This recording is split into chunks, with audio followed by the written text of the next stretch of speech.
Masungit na panahon din ang naranasan sa ilang probinsya sa Luzon, maging sa Visayas. Bumuhos ang malakas na ulan sa isang lungsod sa Cebu. Nakatutok si Ruth Cabal. Mistulang Waterworld na naman ang ilang bayan sa Bataan dahil sa magdamagang pag-ulan. Abot bewang ang taas ng baha sa ilang barangay sa Hermosa. Kaya ang mga residente sumasakay sa bangkang demotor para makatawid.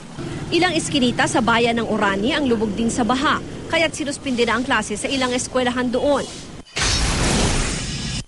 Baha na rin sa isang subdivision sa San Fernando, Pampanga. Kwento ni Youth Cooper Ralph Jason Lavega, nagbayanihan ang mga residente sa paglalagay ng sandbag sa kalsada para maiwasan ang pagpasok pa ng tubig sa lugar. Kung wala raw ang mga sandbag, siguradong tataas palalo ang baha roon. Sa Barangay Lagtang sa Talisay City sa Cebu, bumigay ang lupa matapos ang malakas na buhos ng ulan. Natabunan ng mga bato at lupa ang buong kalsada. Agad namang gumawa ang lokal na pamahalaan ng pansamantalang daanan sa landslide area. Ruth Cabal, nakatutok, 24 oras.